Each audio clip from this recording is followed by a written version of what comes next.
कैसी रवायत। पहले दिया हर हर मोदी का नारा, लेकिन अब कर लिया किनारा। मुतालिक की भी कराई एंट्री, फिर दिखाया बाहर का रास्ता।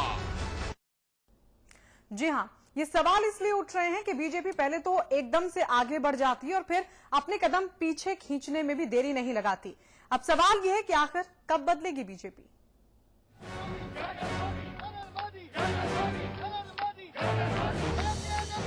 बीजेपी में टिकट बंटवारे से शुरू हुई बगावत का बवंडर अभी रुका भी नहीं था कि अब रवायत को लेकर रार शुरू हो गई है, या यूं कहें कि तरीके को लेकर तकरार शुरू हो गई है। वजीहतें पहले से ही पीछे पड़ी थी कि वाराणसी से निकले हर हर मोदी और घर घर मोदी के नारे को लेकर संत समाज भी नाराज हो गया। शंकराचार्य स्वरूपानंद सती ने तो हर हर महादेव की तर्ज पर हर हर मोदी के इस नारे पर ही नाराजगी जता दी। वहीं संतों का गुस्सा सातवें आसमान पर पहुंचा तो सियासत के समंदर में भी शोर होने लगा। लेकिन सियासत का सितम देखिए, हर हर मोदी और घर घर मोदी पर घमासान मचा तो मुंह फेर लिया बीजेपी ने और कह दिया कि ये नारा हमने नहीं दिया, और फिर बाद में मोदी ही ट्विटर पर कार्यकर्ताओं को कसम खिलाते दिखे। कुछ उत्साही समर्थक हर हर मोदी नारे का उपयोग कर रहे हैं। मैं उनके उत्साह का सम्मान करता हूं, लेकिन उनसे अनुरोध करता हूं कि वे भविष्य में इस नारे का उपयोग नहीं करें। यानी बीजेपी ने नारे से किनारा कर लिया।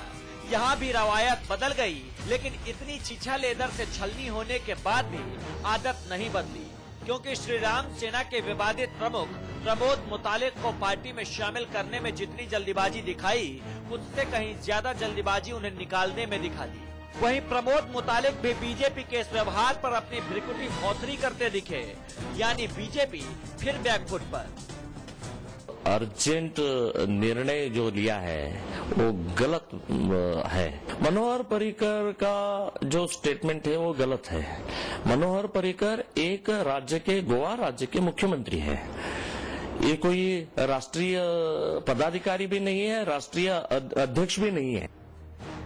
दरअसल नारे से किनारा करना और मुतालिक से मुक्ति पाने की यह कहानी बड़े अफसोस के साथ सवाल करती है कि बात दिल बहलाने की नहीं, दिमाग को समझाने की है, और इसलिए दिमाग का आयतन ये सोच सोच कर छोटा पड़ रहा है। आखिर कब बदलेगी बीजेपी और आखिर कब सीखेगी बीजेपी। ब्यूरो रिपोर्ट के साथ साजिद अली, समाचार प्लस। जी हाँ, सवाल ये है कि आखिर कब बदलेगी बीजेपी और बीजेपी की कैसी रवायत। इस पर चर्चा के लिए हमारे साथ लखनऊ से जुड़ गए हैं बीजेपी के प्रदेश अध्यक्ष लक्ष्मीकांत वाजपेयी जी। इसके अलावा हमारे साथ कांग्रेस के नेता सत्यदेव त्रिपाठी मौजूद हैं चर्चा के लिए। सपा नेता आसिम वकार हमारे साथ मौजूद है और हमारे मैनेजिंग एडिटर अमिताभ अग्निहोत्री जी भी हमारे साथ मौजूद हैं। लक्ष्मीकांत वाजपेयी जी, सबसे पहले आप ही के पास आना चाहूंगी। पहले हर हर मोदी का नारा और फिर खुद ही किनारा, बीजेपी की कैसी रवायत है?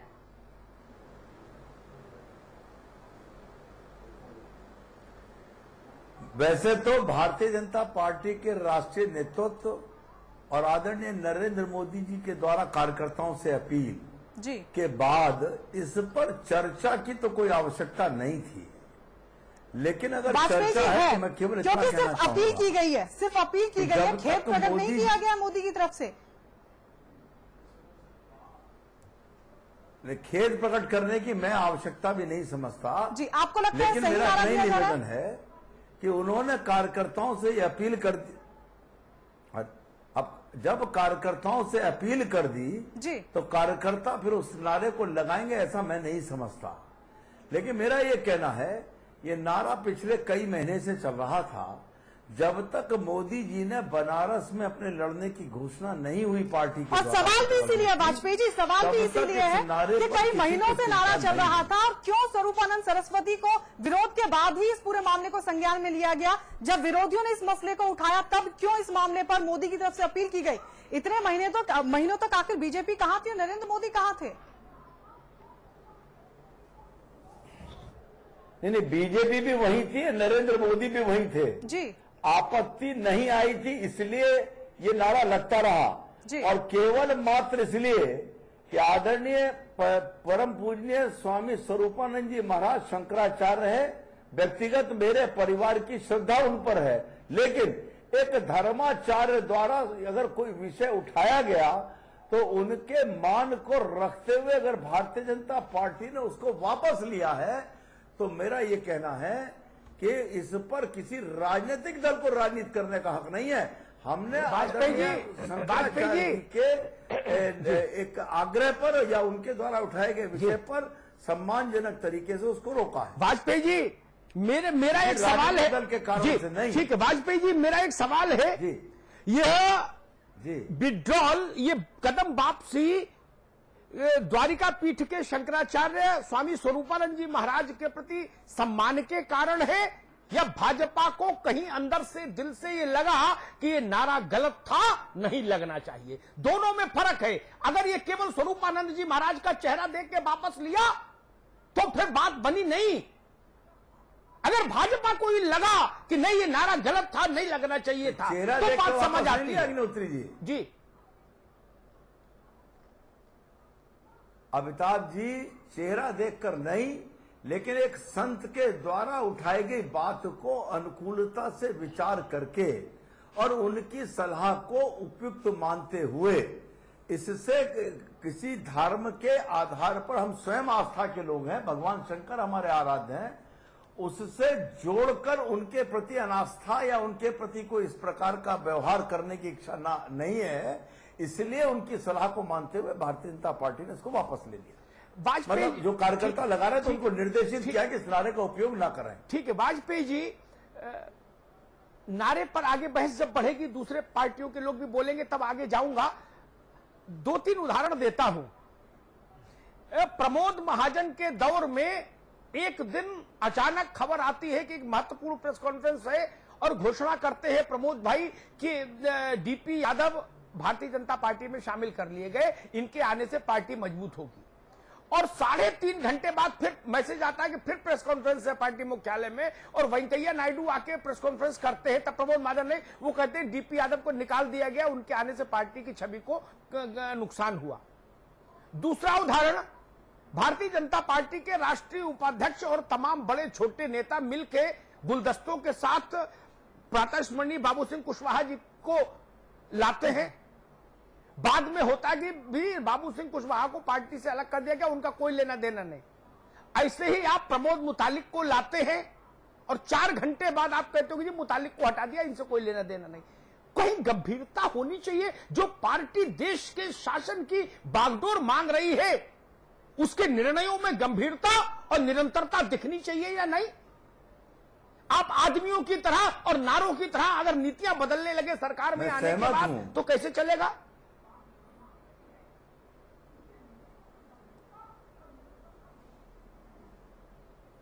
मैं सहमत हूं अमिताभ जी आपकी इस बात से। किसी भी निर्णय को घोषित करने से पहले पूरी तरीके से सुविचारित होना चाहिए और यू टर्न ना लेना पड़े, इसको पहले से जांच लेना चाहिए। सत्यदेव जी, आपने तमाम बसंत देखे राजनीति के, पतझड़ भी देखे, बसंत भी देखे, अपने भी बसंत देखे, दूसरों के तो अब देख ही रहे पिछले 23 साल से।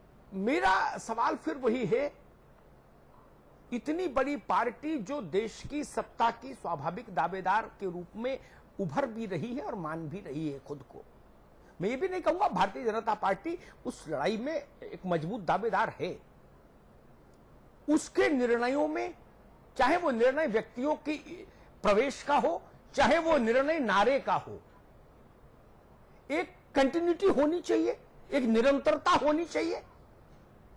अगर इसी ढंग के फैसले आप मंत्रिमंडल में लेने लगे कि आज मंत्री बनाया, कल हटा दिया, परसों फिर बना दिया, नरसों फिर हटा दिया, तब क्या देश कैसे चलेगा? यह सवाल आम आदमी पूछेगा इस देश का। आज जैसे आपका मन डीपी के बारे में बदला, जैसे आपका मन प्रातः स्मरणीय बाबू सिंह कुशवाहा जी के बारे में बदला, जैसे प्रमोद मुतालिक के मामले में बदला, ऐसा ही मन आपका वित्त मंत्री, रक्षा मंत्री और गृह मंत्री के बामरे में अगर बदलने लगा घंटों घंटों पर, तो 3 घंटे में रामलाल जी गृह मंत्री और 4थे घंटे में वेंकैया नायडू जी गृह मंत्री और 5वें घंटे अनंत कुमार गृह मंत्री हो जाएंगे इस देश के, तब तो कैसे चलेगा? सत्यदेव जी। अमिताभ जी, पहले तो आपको बधाई कि आपका चैनल रीजनल चैनल में नंबर 1 हो गया। दूसरी बात वाजपेयी जी सेल्फ कंट्राडिक्टरी हैं, हमारे मित्र हैं, इसलिए मैं इनको ये कहना चाहता हूं कि इनके एक नेता हैं योगी आदित्यनाथ। योगी आदित्यनाथ स्वामी स्वरूपानंद पर हमला करते हैं। कम से कम नारा लगाने के पहले वाजपेयी जी इतनी जल्दी में ना हो जाओ सत्ता के लिए कि बनारस की संस्कृति, सत्यदेव जी एक बात मैं जोड़ दूं, आपको उससे मदद मिलेगी। जी आदरणीय वाजपेयी जी ने कहा कि नरेंद्र मोदी के स्पष्टीकरण के बाद कोई बहस की जरूरत नहीं। मुझे पता था कि जब सत्यदेव जी एक मिनट, मैं जानता था कि भारतीय जनता पार्टी ये बात कहेगी। मैं ऐसी गलती सामान्यता अपने होशोहवास में कर नहीं सकता कि मेरा विषय खारिज हो जाए। मध्य प्रदेश के एक वरिष्ठ मंत्री हैं कैलाश विजयवर्गीय, प्रतापी मंत्री हैं, प्रतापी इन्वर्टेड कॉमा में बोल रहा हूं, काफी महान प्रतापी। हाँ, इसीलिए मैंने कहा, उन्होंने कहा कि कोई शंकराचार्य बोले हम तो लगाएंगे हर हर मोदी घर घर मोदी। किसी के कहने से क्या होता जी? मोदी जी के ट्वीट के बाद आदरणीय कैलाश विजयवर्गीय ने ये हुंकार भरी है, इसलिए ये सवाल बहस में है। सत्यदेव जी, ये सवाल इसलिए भी बहस में है कि लक्ष्मीकांत वाजपेयी जी के एक महत्वपूर्ण नेता योगी आदित्यनाथ ने शंकराचार्य के इस बयान पर आपत्ति दर्ज कराई और उन्होंने वही जो कैलाश विजयवर्गीय कह रहे हैं करीब करीब मिलती जुलती बात कही। मैं दूसरी बात कह रहा हूं, इस समय मोदी जी और वाजपेयी जी दोनों को लग रहा है कि सत्ता बिल्कुल जेब में पड़ी है। ये कोई सोच विचार से इनका रिश्ता बचा नहीं। काशी की अपनी परंपरा और संस्कृति है।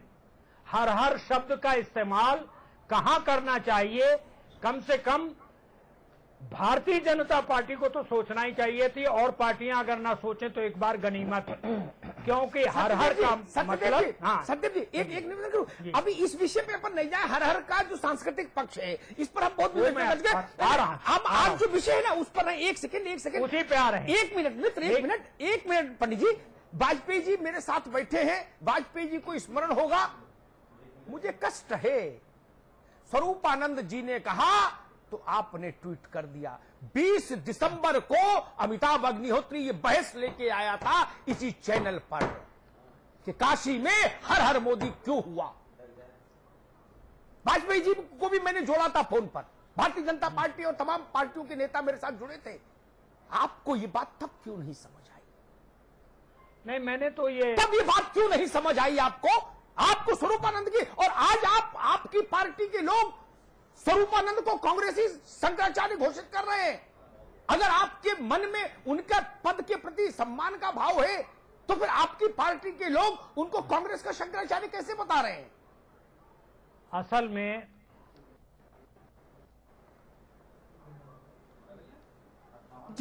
किसी शंकराचार्य का किसी नेता से मिलना जुलना, ये तो उसका अर्थ नहीं होगा कि हम कह दें कि ये आदमी फला पार्टी का शंकराचार्य है। अगर ये कहेंगे तो जयेंद्र सरस्वती भाजपा के शंकराचार्य हो जाएंगे, वासुदेवानंद सरस्वती जी आरएसएस के शंकराचार्य हो जाएंगे। तब निश्चलानंद जी महाराज को छोड़ दें तो हर शंकराचार्य सबसे मिलते जुलते हैं।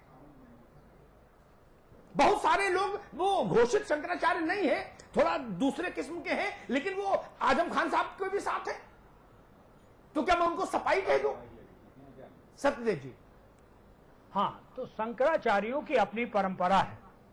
स्वामी स्वरूपानंद सरस्वती केवल शंकराचार्य नहीं, हम सबको विनम्रता पूर्वक उनको नमन करना चाहिए। वो इस देश के स्वतंत्रता संग्राम सेनानी भी हैं, और एक स्वतंत्रता संग्राम सेनानी और एक धर्म की पीठ पर बैठा हुआ व्यक्ति जब आपको कहता है तो आपकी पार्टी के लोग उस पर भी प्रतिक्रिया व्यक्त करने लगते हैं। इतनी बेचैनी मत दिखाइए वाजपेयी जी, इसलिए कि इस देश की संस्कृति के लिए आप जिस तरह की भाषा इस्तेमाल करते थे, अब उसमें पाखंड कैसा? अब तो सीधे सीधे ये कहिए कि हम सत्ता के लिए किसी को भी कुछ बोल सकते हैं।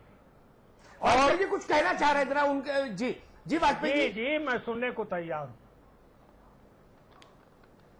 मैं आदरणीय त्रिपाठी जी को ये कहना चाहता हूं कि भारतीय जनता पार्टी ने परम पूजनीय स्वामी स्वरूपानंद जी महाराज के द्वारा एक विषय उठाने के बाद